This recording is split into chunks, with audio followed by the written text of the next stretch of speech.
Welcome to Checking In with Amy.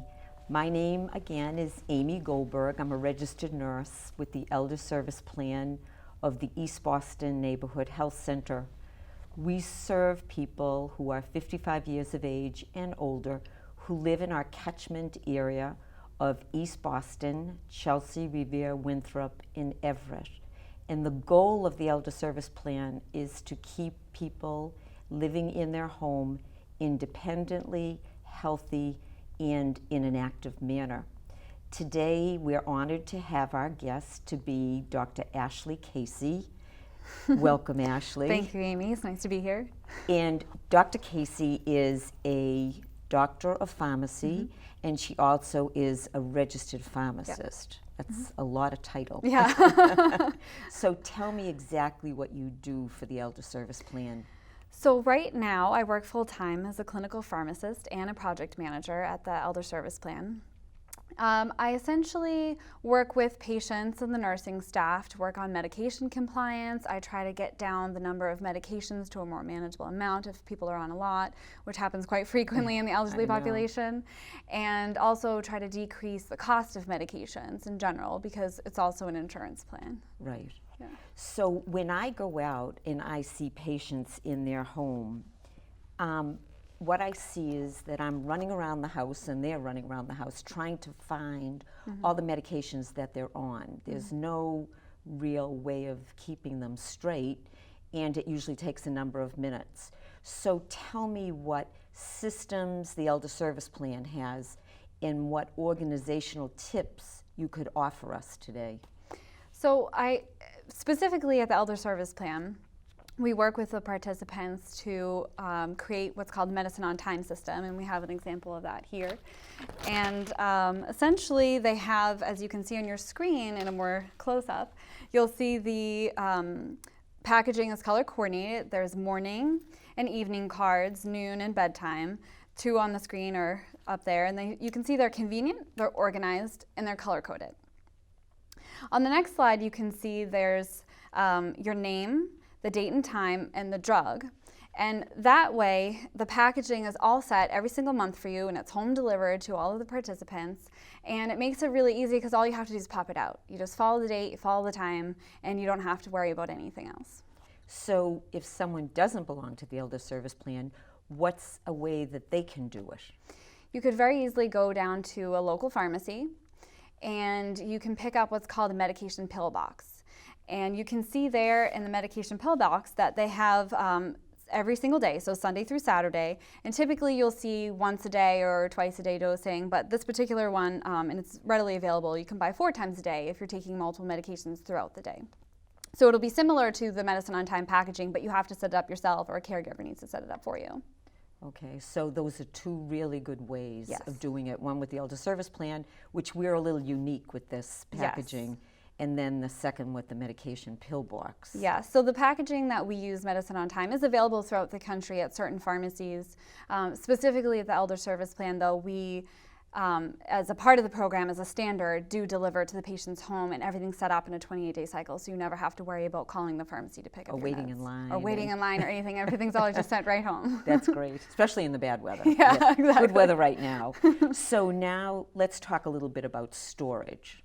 So when you and I met, you asked me, where do I keep my medicines? And I keep them in the kitchen in a cabinet, and the cabinet is pretty close to the stove, but it's convenient for me. So I said, Ashley, what do you think about what I do? And? So that's not very great, Amy. we had a long conversation about this. Right. Yeah, so basically it's not a great idea to keep any medication where there's a heat source, so above the stove is not ideal. If you remember to take your medication, the only way you're going to remember to take it is if it's in your kitchen. We discussed that maybe you have a pantry that's further away from a heat source, away from light, away from moisture. It's really important that you keep the drugs at a stable, controlled room temperature, and that's usually like 68 to 77 degrees, so standard.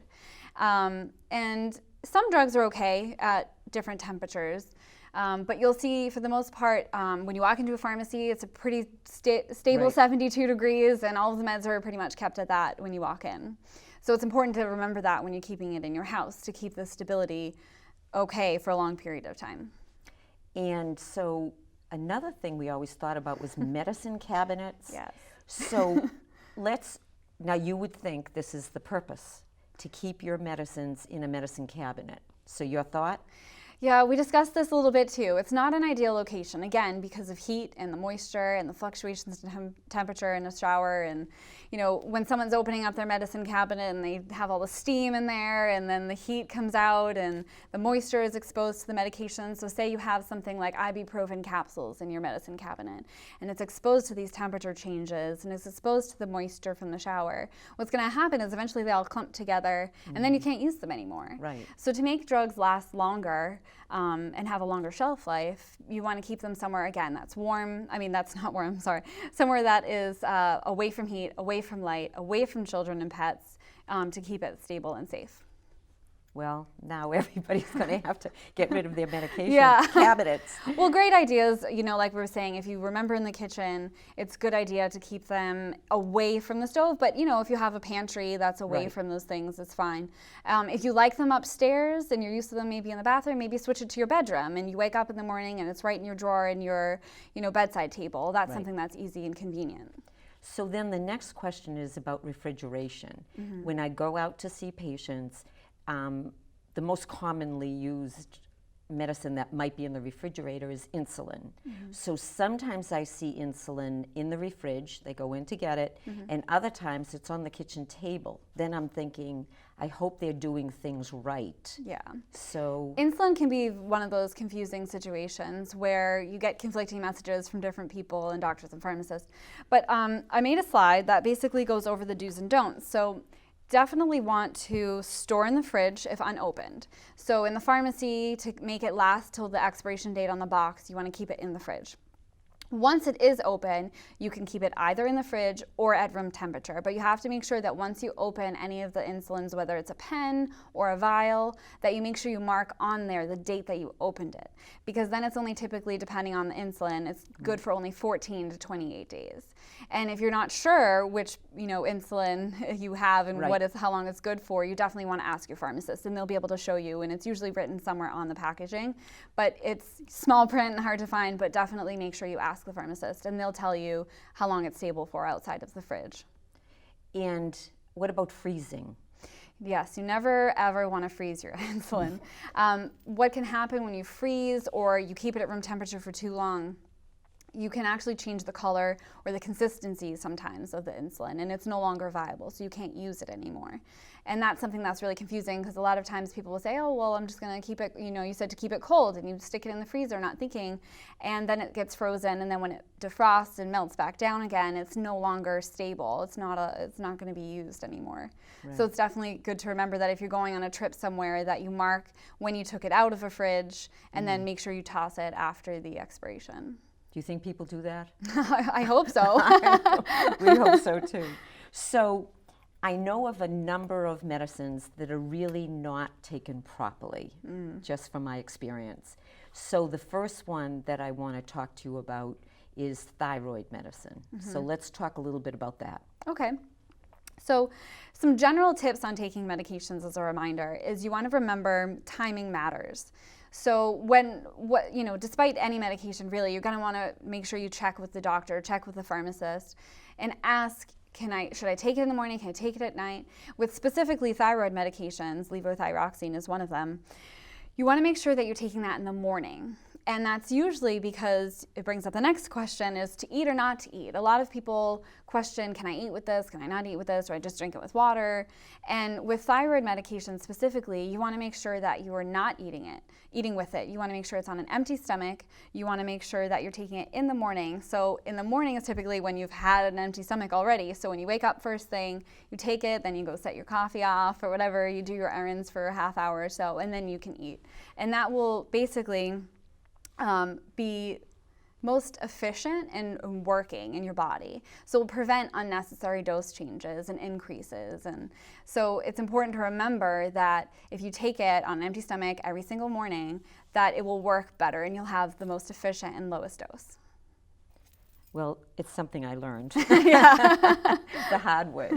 So the next medicine that people are very often on, people that I see, is cholesterol medicines. Yes.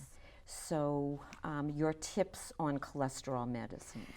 Yeah, so cholesterol is so widely known. I mean, I know so many people that are on them, even young people nowadays, because it's so prominent to be, you're eating your diet as high cholesterol foods and stuff like that. And everyone knows certain foods like eggs are high in cholesterol. But the important thing to remember is that your body actually makes its own cholesterol, and that happens to occur in the evening. So it's really important, as you can see on the screen, to see which medications should be taken in the evening and which ones should be in the morning and the evening, could be the morning or the evening. So the evening medications include Zocor, Lescol, and Mevacor. So it's important to know that it's gonna work best in your body when you're taking it at night when your body is making cholesterol. Studies have shown that that's when it occurs, at night. And so if you're taking your medication then, it will prevent your body from making the cholesterol itself. See, now, to me, that's extremely important because when doctors or pharmacists said, this is when to take it, they don't explain why to take it at that time. So I think knowing why is like might change your whole attitude about taking it. I agree. Properly. Yeah. And the next medicine that has all kinds of stipulations is for your bones, and a common name is Fosamax. So tell us about that one. So this is a very good example of a lot of different factors that go into taking your medication. So alendronate, you want to make sure that, of course, with any medication, why you're taking it, right? So that's something we kind of discussed a little bit earlier. You want to remember that you can use it to strengthen your bones, to treat osteoporosis. So just like you would know simvastatin can be used for cholesterol, you want to make sure that you know that why you're taking the Fosamax. Like you said, why is very important. Right. This is another one of those medications that you have to take in the morning. Luckily, you only have to usually take it once a week or once a month, depending on the type of medication that you're taking.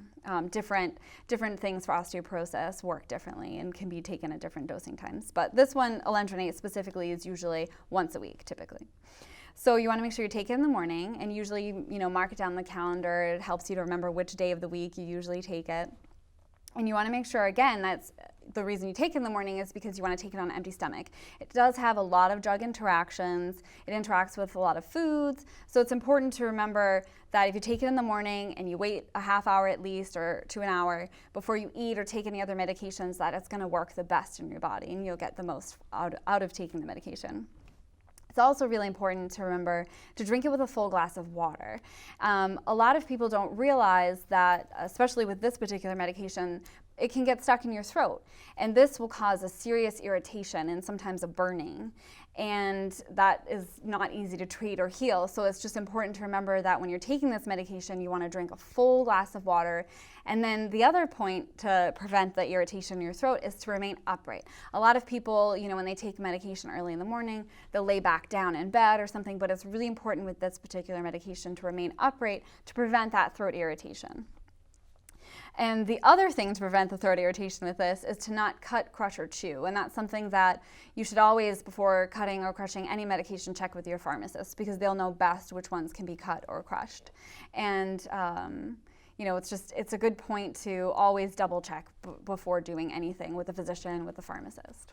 That's right. Yeah. And then the last medicine that I think is kind of interesting is calcium. And a lot of people age 55 years of age and older are on calcium medicine. And when I go to see them, the bottle is pretty full. And I say, you're not taking your calcium. And they say to me, it's kind of big and I can't swallow it. But they're not telling their doctor or their pharmacist this issue. Yeah, a lot of times people don't realize that, there are other alternatives. So for instance, if you have trouble swallowing something, certain things can be crushed. So calcium is an example of something that usually can be crushed. And they sell pill crushers in the pharmacy, so you could easily, tell the pharmacist which medication you're on that you're having trouble with, and they can recommend whether you should crush it or not. And so if they do recommend crushing it, that's an option. You can mix it with a little water and then have it that way, or put it in applesauce. A lot of people do that. The other thing is definitely looking at other options. You might not realize that calcium chewables are available, so you can chew it instead of swallowing it whole. They have actually some, candy flavored ones. There's a lot of different options. Sometimes some things are also available like in liquid form. So if you have trouble taking something, for instance, like senna is another example that a lot of older people take to regulate their bowels. And senna is a great example of something that if you have trouble swallowing it, there's available in a liquid form. So it's always just good to check with your pharmacist or your doctor. Right. And I think people don't realize they have options. Yeah, there's always other options. My doctor prescribed this, and that's it. Yeah, and it also brings back to, just having an open dialogue in general with your doctor or your nurse or your pharmacist, and they'll be able to tailor medications to your needs. So that's something I work on and bringing it back to the cholesterol.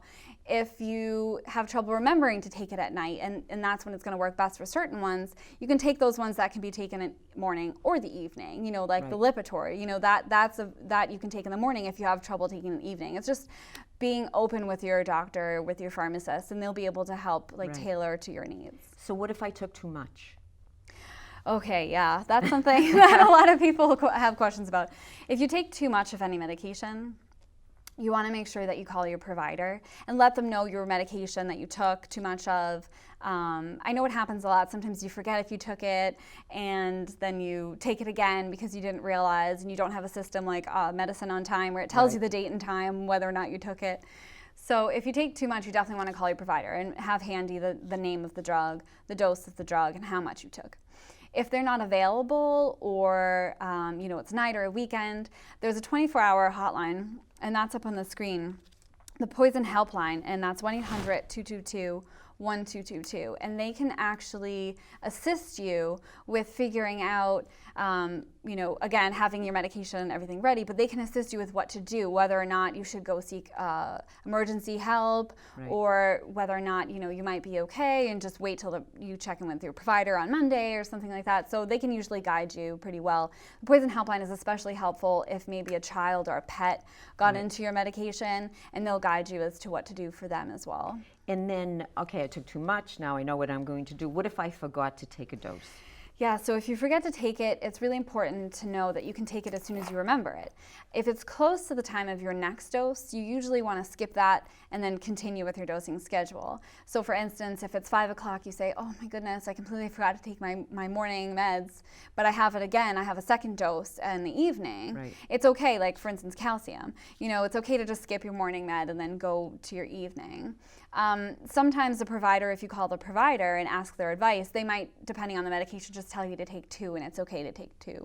Or in the event of an antibiotic, they might tell you something like, skip the morning dose, continue your dosing schedule, but complete your course to make sure that, okay, you missed that morning dose, you take it that evening, but then you're going to have to extend it that one last dose to the next day beyond what you would have normally done. And with antibiotics, many times people stop them because they feel better on a Tuesday.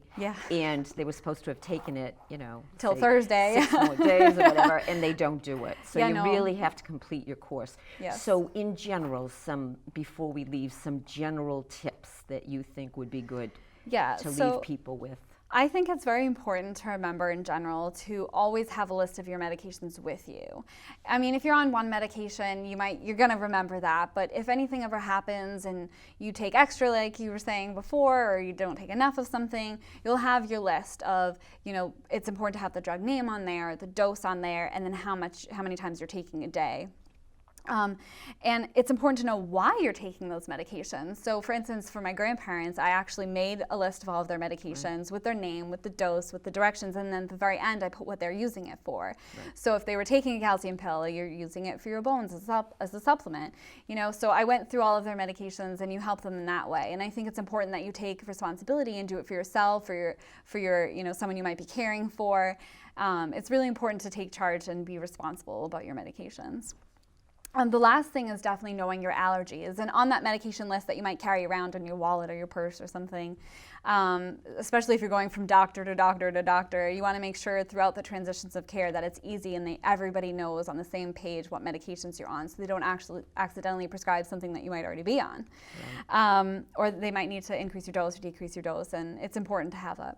But on that list, definitely put your allergies and any reactions. So a lot of people, for instance, are allergic to certain antibiotics like Bactrim and Sulfa, and those can have components within the drug that are going to be in other medications.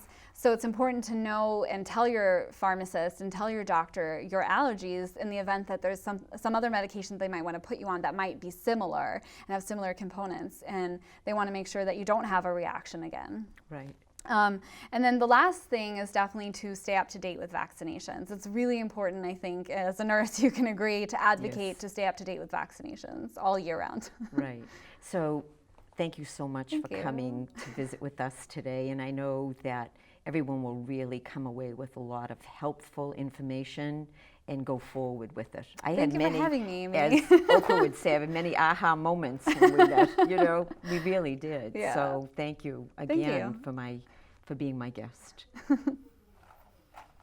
If you are interested in any more information about today's show, please feel free to call at 617-568-6377. You can always email me at checkingin@ebnhc.org, or you can call, write, whatever you would like to do, and receive information from us in our little Checking In with Amy bag. We would be delighted to send you any information from any one of our shows. So again, until we meet, stay well, and I look forward to seeing you again. Bye now.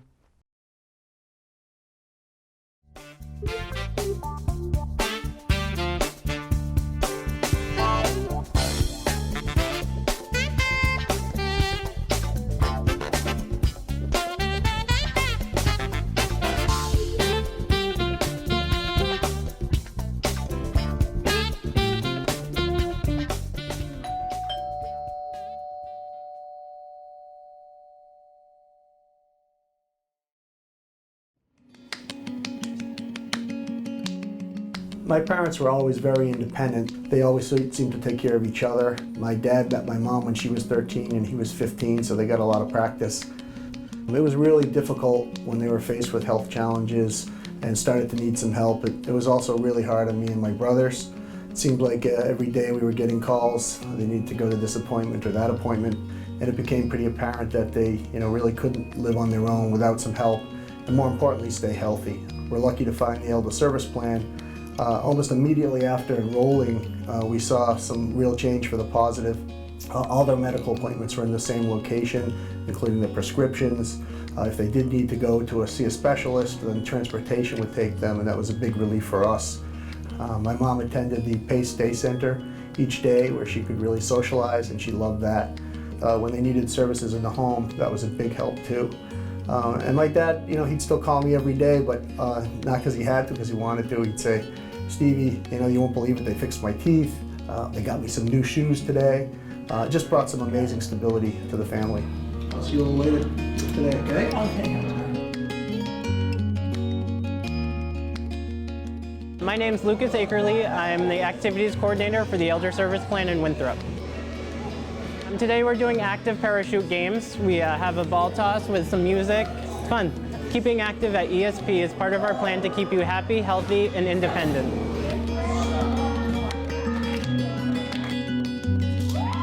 Our mission at the Elder Service Plan is to keep our participants living safely in the community. And we do that in a number of ways, the first being with the physician and the entire team to take care of the person medically. We also try to think creatively and provide other things that they may need, be it shopping service, laundry service. We may provide respite for the caregiver, or even aid visits in our supported housing. We try to be as flexible as possible here in the Elder Service Plan to reach the goal of keeping our participants living safely in the community. My name is Patty Ferranti, and I'm with the Elder Service Care Program, and I absolutely love it. Just talking about it right now makes me want to cry. Before I was in the ESP, I was always calling my family and having them, pick me up to take me to doctor's appointments and stuff like that. And now now that I'm in ESP, I have the door-to-door service, coordinated care. My doctor always knows I'm coming. They always arrange my appointments. Everything is just so perfect. The program is fantastic, it really is. Any pain when you do that? As a physical therapist in the Elder Service Plan, a big part of my job is to help people keep up with their strength and balance. A lot of times I see people after they get injured or some type of surgery, but another part of my job is to make sure people stay active with a regular exercise program so they don't lose the strength and balance they gain back.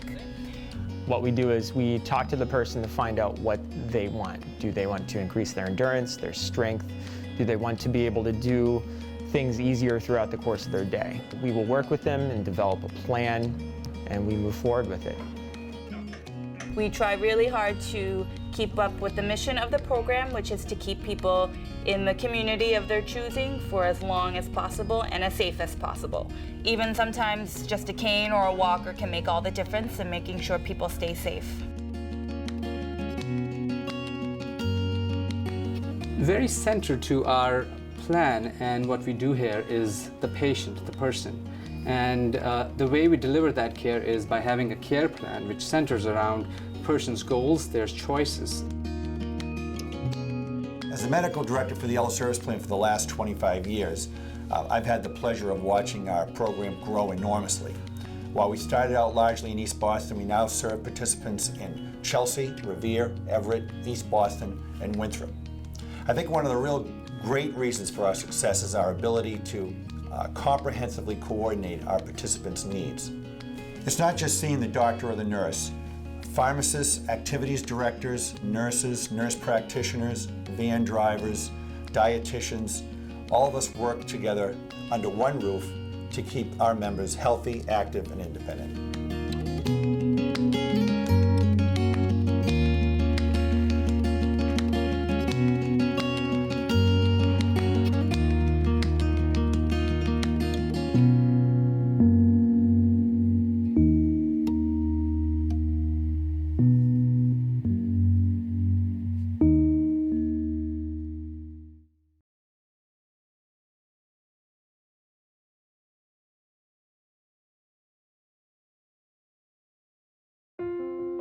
I love taking care of my mom. It wasn't easy at first. She learned how to better communicate her needs. And you learned how to not ignore yours. I discovered how to make healthier meals. And I discovered how much I enjoyed them. Becoming a caregiver is a learning experience for everyone. Find articles, tips, and tools from experts and others who have been in your place. The Caregiving Resource Center at aarp.org/caregiving.